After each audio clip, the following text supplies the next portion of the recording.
नमस्कार, मैं हूं अनिल वर्मा शेखर। रात के 10 बजे है और ये समय है बिग बुलेटिन का। पांचों राज्यों के चुनाव परिणाम सामने आ गए हैं और चुनाव नतीजों के बाद अब चिंता सता रही है विपक्षी दलों को, खासतौर से 24 के चुनाव की।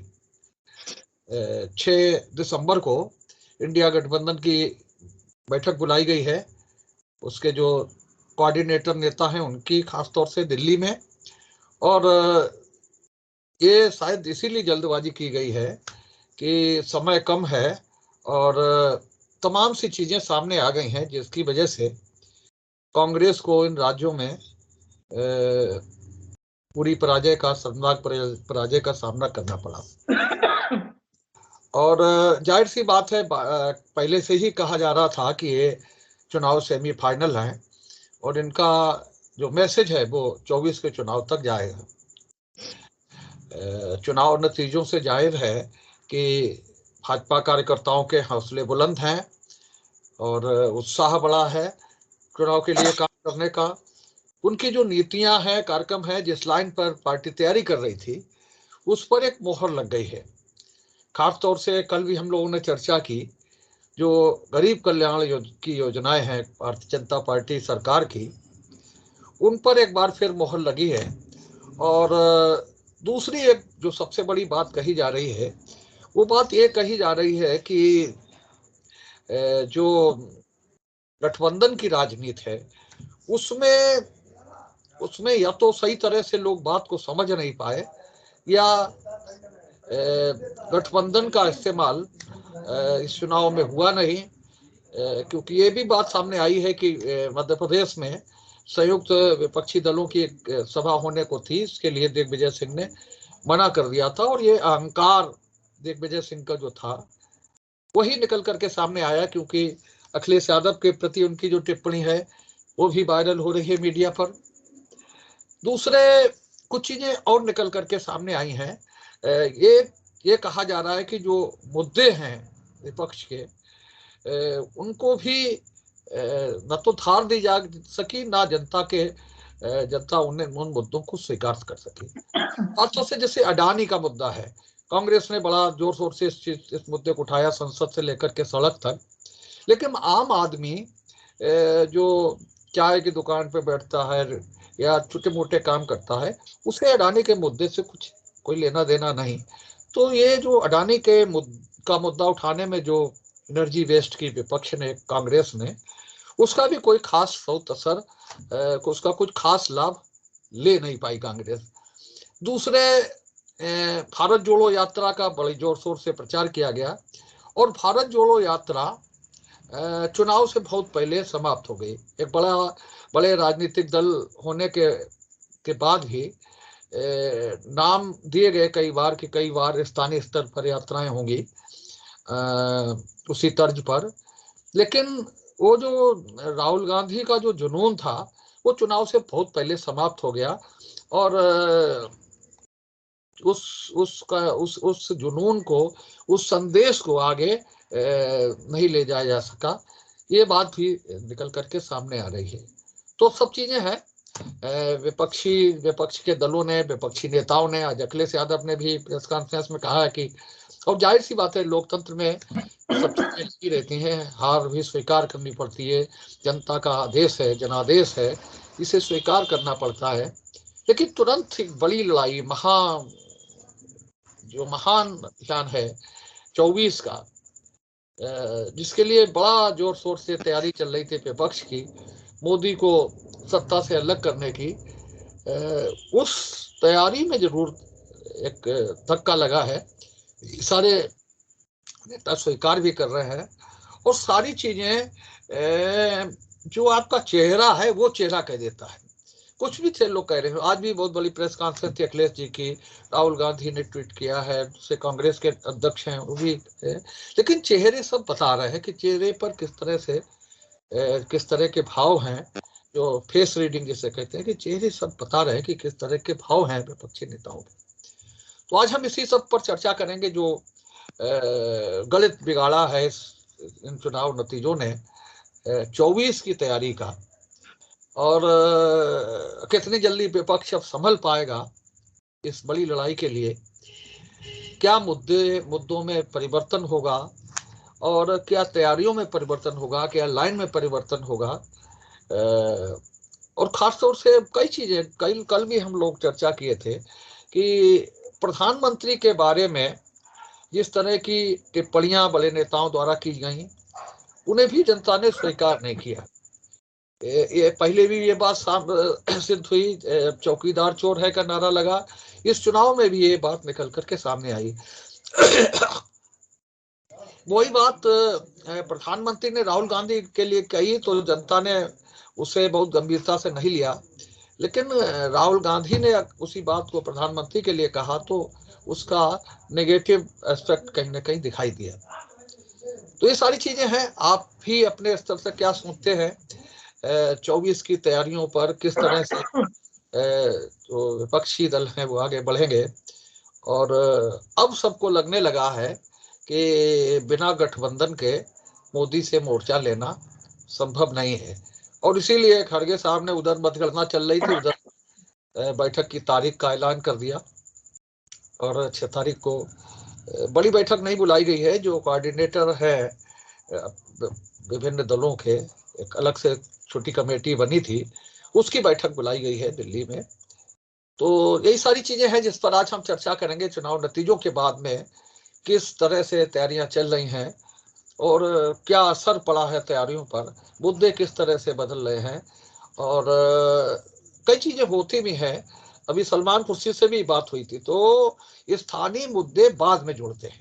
राष्ट्रीय दलों के जो मुद्दे होते हैं, उन मुद्दों को देखना होता है कि वे स्थानीय स्तर पर उनमें से कौन से मुद्दे प्रभावित कर रहे हैं लोगों को, और उनके साथ स्थानीय मुद्दे ऐड होते हैं। केवल स्थानीय मुद्दों पर लोकसभा का चुनाव नहीं होता है, राष्ट्रीय मुद्दे जो भी हैं वो प्रभावित करते हैं। और अभी एक बड़ा आयोजन अयोध्या में होना है, उसका भी असर होना है, मथुरा और की भी तैयारी है, इस पर हम लोग चर्चा कर चुके हैं। ये सारी चीजें होंगी जिनका कहीं ना कहीं जिनका मुकाबला विपक्षी दलों को करना हुआ। तो खास तौर से जब यहाँ मोदी की हैट्रिक की बात कही जाने लगी है, वहीं विपक्षी दलों की तैयारियों पर कहीं ना कहीं ग्रहण लगा है। तो ये सारी चीजें हैं जिन पर चर्चा करेंगे, चर्चा को आगे बढ़ाएं। विवेक जी से शुरुआत करेंगे। इससे पहले हम आज के पैनल में शामिल मेहमानों से आपका परिचय कराते हैं। सभी का स्वागत करते हैं।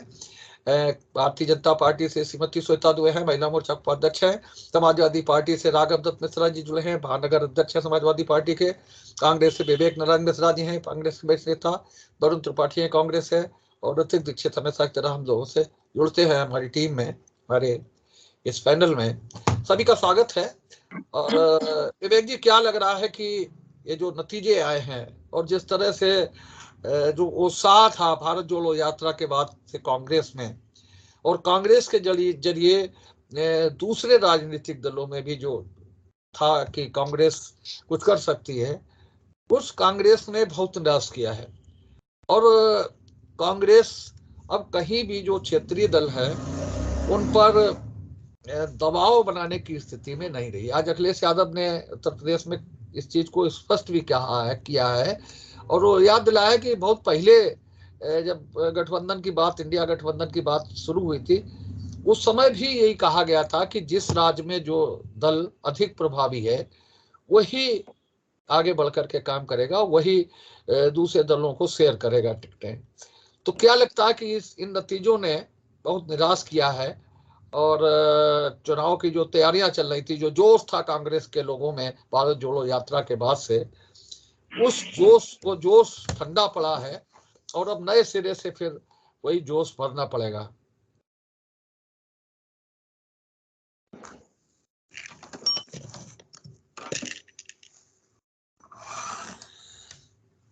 आवाज नहीं आ रही है?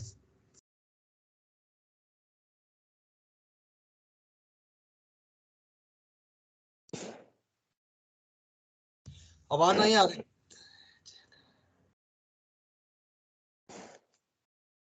वरुण बोलिए, वरुण पढ़े। जी, देखिए, जिस तरीके से चुनाव परिणाम आए हैं वो हम लोगों ने जो सोचा था उससे कहीं ना कहीं विपरीत है, इसमें कोई दो राय नहीं। और दूसरी चीज, 2024 की जो तैयारी की बात की, तो ठीक है, लोकतंत्र में जो जनादेश जिन जिन राज्यों में हमें जनता ने दिया है, कहीं ना कहीं मुख्य विपक्षी दल के रूप में हम लोग हैं और अपनी जिम्मेदारियों का बराबर और बखूबी निर्वहन करेंगे। लेकिन जो परिणाम आए वो हमारी आशा के अनुरूप नहीं आए, क्योंकि अभी रमन सिंह जी ने पूर्व मुख्यमंत्री रहे, उन्होंने अपना बयान दिया था कि हमें भी स्वयं उम्मीद नहीं थी कि इतने अच्छे परिणाम हमें देखने को मिलेंगे और इतना अंडर करंट है। तो तमाम परिस्थितियां रहीं और तमाम चीजें हैं, उन पहलुओं के ऊपर हमारा प्रदेश नेतृत्व हो चाहे AICC हो, सब देख रहे हैं कि कहाँ कहाँ हमारी कमियां रहीं और क्या कारण रहे। दूसरी चीज आप ये देखिए कि 6 दिसंबर को जो मीटिंग बुलाई गई है 2024 के संदर्भ में, तो ठीक है, लोकतंत्र में हार जीत होती है, हम जनता के दिए हुए जनादेश को स्वीकार करते हैं, लेकिन फिर हम 2024 के लिए पूरी दमदारी से कांग्रेस का एक एक कार्यकर्ता और जो भी हमारे सहयोगी हैं इंडिया के अलायंस, वो सब पूरी मजबूती से 2024 के लिए जो है चुनाव में लगेंगे और पूरी ताकत से वर्तमान सरकार का और इनकी जो है जन विरोधी नीतियों का विरोध करेंगे।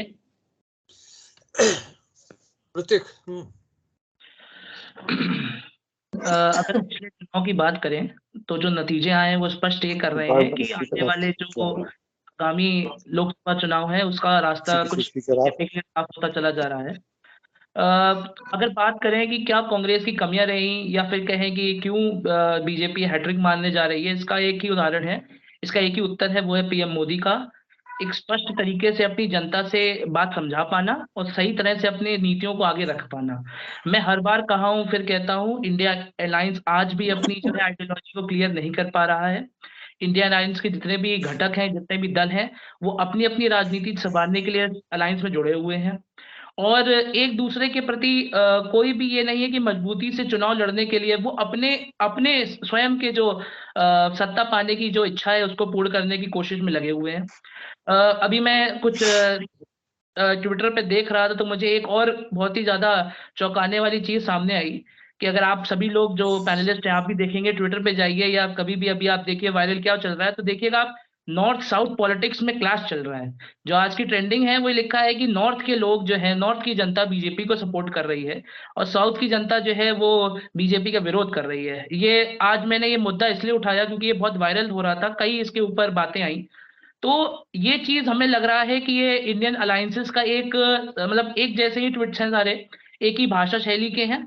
ऐसा लग रहा है जैसे कि एक कांग्रेस ने अब एक नई आइडियोलॉजी ये सोच ली है कि क्योंकि जो है हिंदी हार्टलैंड में बीजेपी जो है डोमिनेंस कर रही है, वो साउथ की तरफ अपना जो है छवि की तरफ मुड़ते चले जा रहे हैं। तेलंगाना के रिजल्ट के बाद उन्हें ये लग रहा है।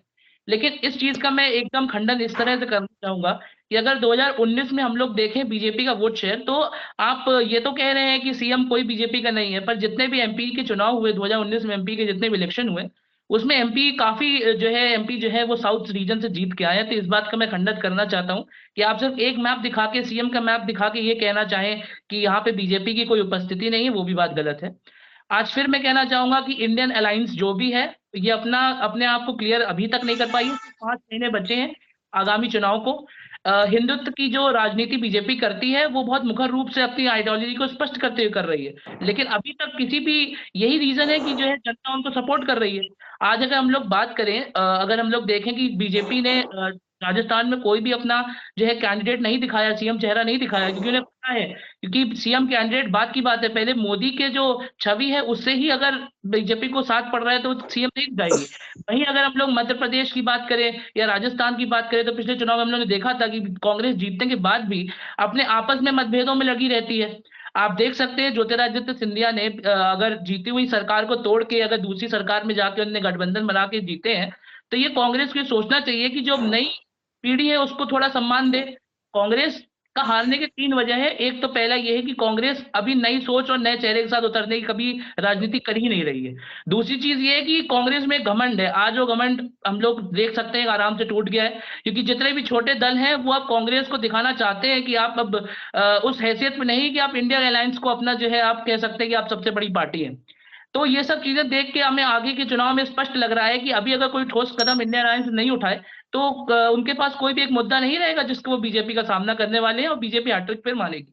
राघव मिश्रा। ये देखिए कि जो भी चुनाव परिणाम आए हैं, कहीं ना कहीं जनता ने अपना जो भी मत दे के अपने आप को साबित किया है, या कहें कि उन्होंने ये बता दिया है कि ओबीसी का सबसे बड़ा चेहरा हमारे राष्ट्रीय अध्यक्ष आदरणीय श्री अखिलेश यादव जी हैं। और अगर कोई भी पार्टी अपने आप को ईगो में लेके हमारे राष्ट्रीय अध्यक्ष जी का अपमान अपने शब्दकोशों से करती है, तो उसका जवाब जनता देने का काम करती है। जनता ने इस चुनाव में भी ये दिखाया, और जैसा कि हर दल ये जानता है कि 2024 के चुनाव में प्रधानमंत्री की कुर्सी का रास्ता उत्तर प्रदेश से होके जाता है। तो राष्ट्रीय अध्यक्ष आदरणीय श्री अखिलेश यादव जी को, समाजवादी पार्टी के कार्यकर्ताओं को, समाजवादी पार्टी को पसंद करने वालों को निग्लेक्ट करके आप 2024 के रास्ते पे आगे नहीं बढ़ सकते। और बाकी अगर आपका घमंड यही रहेगा, यही स्थितियां रहेंगी, तो जनता आपको ये दिखाती रहेगी। श्वेता जी। भाई साहब, समाजवादी पार्टी का एक अलग वो है कि मान लीजिए समाजवादी पार्टी से कांग्रेस का अलायंस हो भी जाता तो मध्य प्रदेश को मैं मान रही हूँ, क्योंकि ज्यादा क्लैश समाजवादी पार्टी और कांग्रेस का एमपी में ही हुआ है। तो ज्यादा से ज्यादा कितनी सीट जीत जाते? सारी सीटों पे तो समाजवादी पार्टी से कोई फायदा होने वाला था नहीं। असली जो मुद्दा है, बाकी पार्टियां, मैं ये नहीं कह रही हूँ कि बीजेपी बहुत वो है, लेकिन हम उस मुद्दे को समझते हैं, हम उस चीज तक पहुंचते हैं जिसको बाकी पार्टियां समझ ही नहीं पा रही हैं। हमारा विश्वसनीयता का मुकाबला था, किसी भी दूसरी विश्वसनीयता का मुकाबला किसी भी दूसरी चीज से नहीं किया जा सकता है।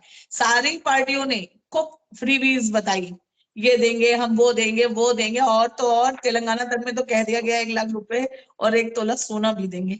तो मतलब इतना ज्यादा वो हो गया, लेकिन जनता उससे भरमाई नहीं। जनता ये समझ रही थी कि जो ये बोला जा रहा है, जो ये कहा जा रहा है, जो ये वादे किए जा रहे हैं, इसको अगर कोई पूरा कर सकता है तो गारंटी किसकी थी? मोदी की थी। उस पर भरोसा था जनता को, और क्योंकि आज तक जो भी कहा है वो किया है।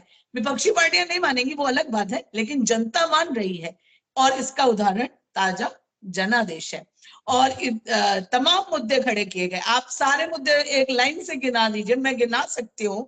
ओपीएस का मुद्दा जनता ने हटा दिया, जातिवाद का मुद्दा जनता ने हटा दिया, और आपका जो था, जो मोदी जी लेके चले, भ्रष्टाचार छोड़ो भारत, वंशवाद छोड़ो भारत, और तुष्टीकरण छोड़ो भारत, और किसको वोट मिला है? सिर्फ मोदी मैजिक चला है। और मोदी मैजिक कोई बरगलाने से नहीं चला है, हम अपने कार्यों से, अपनी नीतियों से समाज के आखिरी व्यक्ति तक पहुंचे हैं, और इससे उसको लाभ मिला है, इसलिए उसने हमको वोट किया है।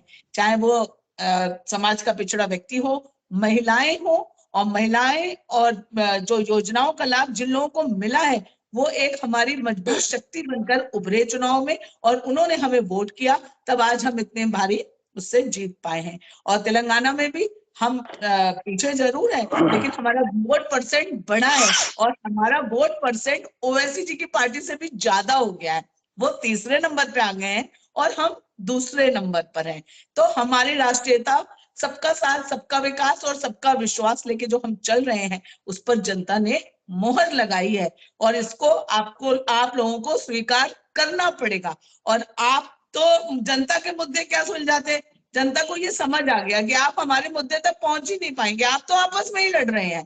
कोई किसी को चिरकुट कह रहा है, कोई किसी को अखिलेश वखलेश कह रहा है, मतलब 2 इतनी बड़ी पार्टियां, और ऐसा सवाल जवाब और ये चल रहा था। इससे जनता में कोई अच्छा संदेश नहीं गया, और ये आपके अलायंस के लिए भी बहुत गड़बड़ रहा। जहां शुरू में ही क्लेश शुरू हो गया, तो आगे क्या होगा? विवेक जी, देखिए, लोकतंत्र में हार जीत तो लोकतंत्र का हिस्सा है, और इस तरह के नतीजे आना कोई अप्रत्याशित बात नहीं है। 2004 में जब सरकार बनी थी केंद्र में कांग्रेस की, तो उससे पहले भी यही इसी तरह का राज्यों में सीन था चुनाव के बाद। लेकिन 2004 में केंद्र में आई सरकार यूपीए की, तो ये हम इन चुनावों को सेमीफाइनल या उसको नहीं मान सकते हैं। चीजें बदलती हैं और फिजा माहौल तो एक हफ्ते बदलता है। अभी लोकसभा के चुनाव में समय है ये। दूसरा कि आप देखिए कि छोटे दलों की आपने बात करी, दबाव बनाएंगे, लेकिन इसका एक थोड़ा सा दूसरे एंगल से भी देखिए, छोटे दलों पे भी दबाव हो गया है कि अगर हम कांग्रेस के साथ नहीं खड़े हुए तो भाजपा हम सबको सोसाइटी ले लेगी सबको ये। तो इसलिए उनके सामने भी प्रेशर है कि वो भी हमारे छाते के नीचे रहें, क्योंकि अखिल भारतीय स्तर पे कोई हम अपने इलाके में छत्रप हो सकते हैं वो, लेकिन बाकी अखिल भारतीय स्तर पे ये लोकसभा के चुनाव अखिल भारतीय स्तर पे होने हैं। ये कोई उत्तर प्रदेश का या बंगाल का या दिल्ली के चुनाव नहीं कोई है। ये आपकी अहमियत है, आपके सूबे में है, आपका सहयोग लिया जाएगा। अलायंस इसीलिए बनाया गया है और बहुत बड़े उद्देश्य के लिए कांग्रेस ने बनाया है और सबको साथ लेके चलेगी। सपा महत्वपूर्ण हमारा घटक दल है, बाकी जो नहीं है उनको भी जोड़ने की बात हो रही है। वो सिर्फ है इसलिए कि आज देश हित का सवाल है ये। आज जनता ने देख लिया कि मध्य प्रदेश में अगर सपा ने अपनी थोड़ा सा दिखाया तो उसमें अपना हित देखा, लेकिन उसमें बड़ा हित नहीं देखा गया। उसका नतीजा सामने आया कि आपको भी कुछ नहीं मिला, आपने दूसरे को भी किया। तो लेकिन अब इस बात को सब समझ चुके हैं और आज अखिलेश जी ने जो वाराणसी में किया है वो आप लोगों ने भी देखा होगा ट्वीट को ये। तो दूसरी बात अभी जो विश्वसनीयता की आई, देखिए विश्वसनीयता श्वेता जी नहीं थी, ये जनता के मुद्दे जो आपने सही बात कही कि जनता के मुद्दे ये लोग उठा ही नहीं पाए, बात सही आपकी, क्योंकि जनता के मुद्दे तक मोदी जी या प्रधानमंत्री जी पहुंचे नहीं। वो दूसरे मुद्दों पे बात करते रहे और बाकी दल उसी के जवाब देते रहे। हमारी पार्टी की नहीं और हम विश्वसनीय हैं, तो आप नहीं मान पा रहे और आप एक शब्द ने परिणाम बदल दिया। अरे सुन आपने कहा जो खुद पनौती उन्होंने दूसरों को पनौती कह दिया। आपने जो कहा कि नहीं जातिवाद का मुद्दा या ओपीएस का मुद्दा या और ये मुद्दे सब हो गए, बिल्कुल ठीक बात है। वो इसलिए हो गए कि आपने भाजपा ने अपनी कार्यशैली के अनुरूप इधर उधर के मुद्दे उठाए, 80-20 की बातें इधर और करके, तो वो मेन मुद्दे तक बात ही नहीं हो पाई, उसी का जवाब सब देते रहे। ये भाजपा की रणनीति रही, उसमें भाजपा कामयाब रही। और रही बात आपने मोदी मैजिक की बात करी, बिल्कुल सही कहा आपने। मैजिक माने मायावी भ्रमजाल, तो ये मोदी का मैजिक रहा ये, बिल्कुल ये। लेकिन अभी जनता 5 साल बाद जब देखेगी, देखिए इसमें आप हमारे भाजपा के साथी हों या कोई हो, सोचें कि आज कांग्रेस की यह भारत जोड़ो यात्रा ये आपके बच्चों के लिए भी थी, उनके भविष्य के लिए भी थी कि आज जिस तरीके से सरकारी देखिए मोदी मैजिक, आप मैजिक चला सकते हैं बेशक, लेकिन उस मैजिक से जनता का भला नहीं होने वाला, आपका भला हो रहा है। मोदी मैजिक चला मानते हैं, और मैजिक माने आप भी जानती हैं, मैजिक अंग्रेजी शब्द है, उसको हिंदी में क्या कहते हैं, मायावी भ्रमजाल। तो ये मायावी भ्रमजाल से सत्ता उन्होंने पा ली है। लेकिन लोकतंत्र का आप ये भी देखिए कि लोकतंत्र में जादू क्या होता है, जादू क्या होता है, जादू आप जानती हैं। तो सुन लीजिए, नहीं दूसरा ये देखिए इस तरह के मुद्दों से जनता का कितना फायदा होगा। आज घर घर निकली है वहाँ आप बहुत बुरी तरह से आ रहे हैं। जरा आप राजस्थान देख लीजिए, सब जगह जरा आप तुलनात्मक अध्ययन कीजिए। आप मोदी मैजिक मायाजाल भ्रमजाल छोड़ दीजिए, सिर्फ इतना देखिए कि कहाँ आ रहे हो, कितने कितने मतों से आ रहे हैं। देखिए आप बड़े आदमी हैं, आपको नहीं लगता है कि हर घर में एक युवा बेरोजगार बैठा हुआ है? कल को आपके पति नौकरी कर ली, नौकरी नहीं मिलने वाली है, बेटे को कहीं दुकान खोलनी पड़ेगी या प्राइवेट नौकरी करनी पड़ेगी। तो ये नौकरी के अवसर खत्म हो रहा है। तो ये राहुल गांधी जी या इंडिया गठबंधन लड़ रहा है, ये सोचने की कोशिश करिए आप। ये आप अभी उन चीजों को नहीं देख रहे हैं। आप देखिए कितने युवाओं के कितनी होली दिवाली इन 10 सालों में इंतजार में चली गई नौकरी के। आपको इससे इनकार बताइए, मेरी एक बात सुन लीजिए, हमें जवाब दीजिए आप। भारत देश का सबसे बड़ा बेरोजगार है, उसको रोजगार दिलाने के लिए पूरी सुनिए रही है, बाकी देश की चिंता आप छोड़ दीजिए। नहीं देश की चिंता नहीं छोड़ सकते हैं, ये तो आप छोड़ सकते हैं, भाजपा वाले खाली अपनी देख सकते हैं, कांग्रेस नहीं छोड़ने वाली, ये देश की चिंता ये। तो ये बात बता दूं आपको कि आपने जो बात करी, आपकी ये अकेले आपकी बात नहीं है। आज देखिए कि ये बात बताइए हमें कि आपकी कितने युवाओं की होली दिवाली को इंतजार में गुजारा, ये है कि नहीं? सत्यता बताइए आप पहले। ये जितनी भर्तियां हुई उनके पर्चे हुए, कहीं पर्चे आउट हुए, उसकी वजह से नौकरियां विवाद में गई, कोर्ट में गई, नौकरी कितने लोगों को मिली बताइए? जो बात इस बात पे इनकार आपको है, बताइए। पहले एक मैजिशियन रह चुके, लोकतंत्र में जीत नहीं माने रखती है, जनता का हित माने रखता है।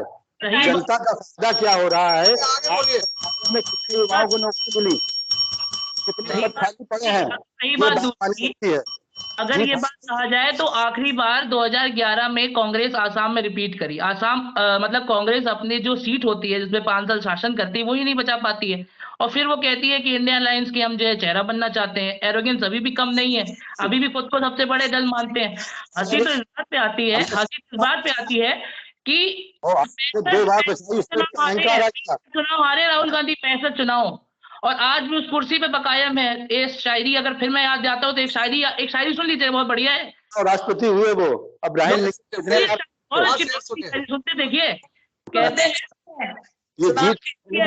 राहुल गांधी होती है जीता, इसको जोड़िए इसे अपने अहंकार से।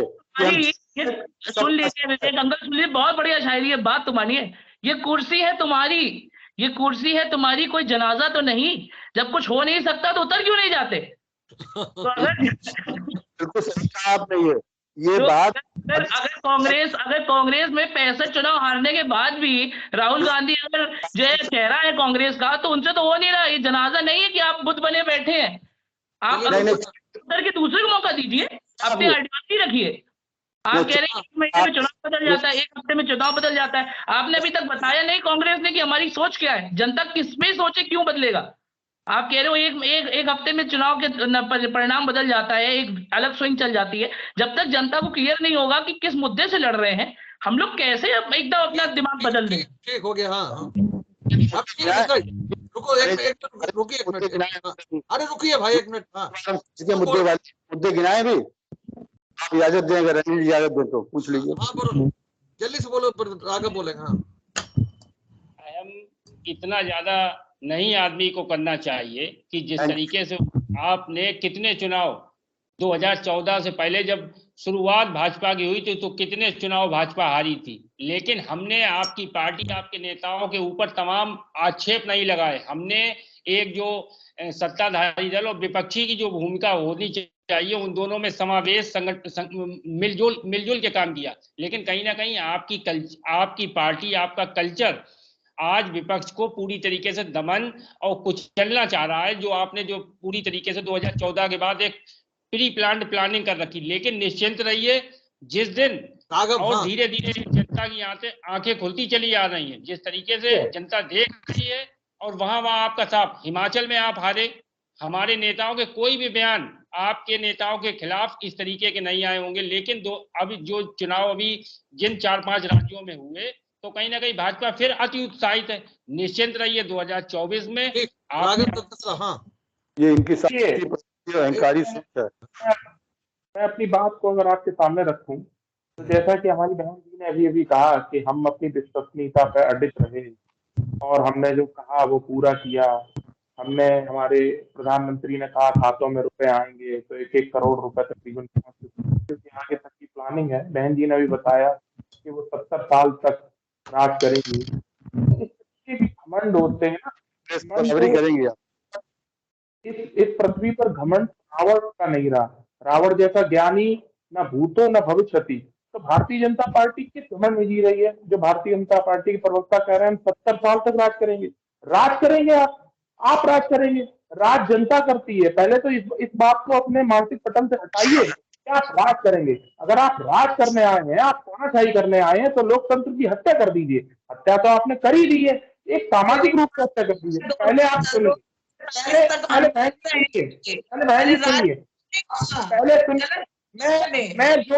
मैंने जो भी बात कह रहा हूँ ऑन रिकॉर्ड कह रहा हूँ। ये बात आपकी जब भाई साहब से बात हो रही थी तब आपने कहा था कि हम 70 साल राज करेंगे। तो आप बाहर आइए, आप राज करेंगे और गलत बात नहीं कीजिए। आपका नहीं, आपका बिल्कुल सही ले रहा हूँ मैं। जनता को आपको इससे के माध्यम से ये बताना चाह रहा हूँ कि आपकी क्या शैली है। एक तरफ आप जनता को भ्रमित करके ये कहना चाहते हो कि हम प्रधान सेवक हैं, एक तरफ आपके प्रवक्ता और आप लोग ये कहते हो कि हम राज करेंगे। फिर आपका कहना ये है कि आपने 70 साल में क्या किया। अरे वो लोग 70 साल में ना करके जाते तो आप बेचते क्या? जो बेच के आप लोग खा रहे हो, ये 70 साल का करा हुआ है तो आप बेच खा रहे हो। आपने क्या बनाया है? आपने कोई एक चीज बनाई हो? आपने नोटों की लंबी लाइनें लगवा दी, आपने जनता को त्राहिमाम बुलवा दिया, आपने कोरोना में थालियां और चम्मचे पिटवा दी, आपने ये किया है। आप पढ़े लिखे अपने आप को बताते हैं? आप कितने पढ़े लिखे हैं? आप क्या हैं? आप क्या हैं? आप इस ये क्या कुछ है? आप कुछ भी नहीं है। जो है वो भारत की जनता है, जो है यहाँ का जनता जनार्दन है, वही हमारी राजा है और उसने आज आपको बनाया है।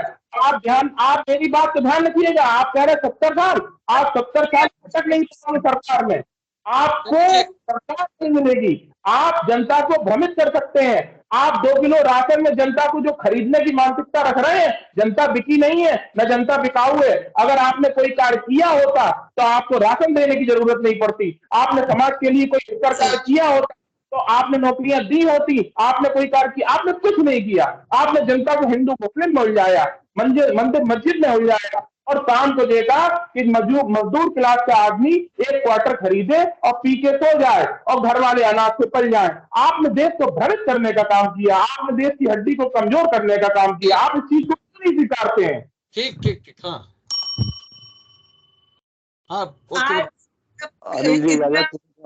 मुद्दे गिना दें।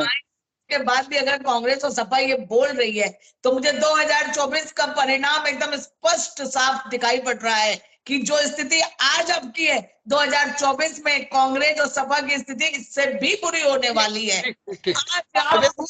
समाप्त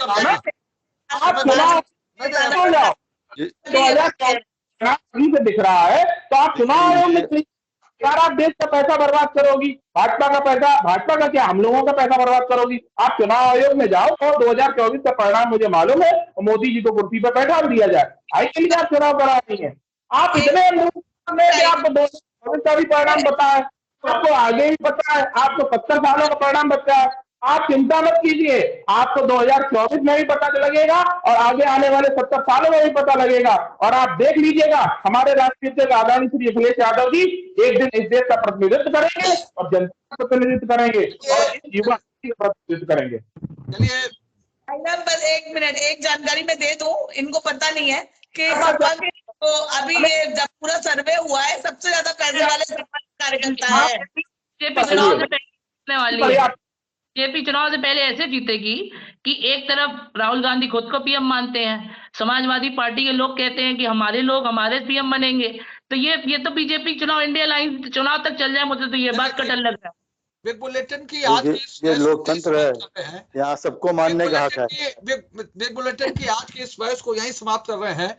विधानसभा चुनाव के जो जनादेश रहे उसके बाद की जो स्थिति बनी है और खासतौर से 24 के चुनाव की तैयारी को लेकर के कौन कितना तैयार है। पीएम मोदी के की हैट्रिक की बात भाजपा के लोग करने लगे हैं। देश जो मीडिया संस्थान है उनसे ये बात उठने लगी है और विपक्षी दल इस हार से उबर करके बहुत जल्दी उठ करके तैयार होने की बात कर रहे हैं। ये सब चर्चा रही, कौन से नए मुद्दे हो सकते हैं, कौन सी गलतियां रही हैं, इन पर आज हमने चर्चा की। जो राजनीतिक दलों के प्रतिनिधि हैं उन्होंने कुछ बातें स्वीकार की, कुछ बातों को लेकर के ये रहा कि वो आगे नई तैयारी के साथ आगे बढ़ने वाले हैं। आज के चर्चा में भाग लेने के लिए श्वेता जी का, राघव मिश्रा का, ऋतिक का, वरुण का और विवेक जी का बहुत बहुत धन्यवाद। हम फिर मिलेंगे नई चर्चा में नए विषय पर। तब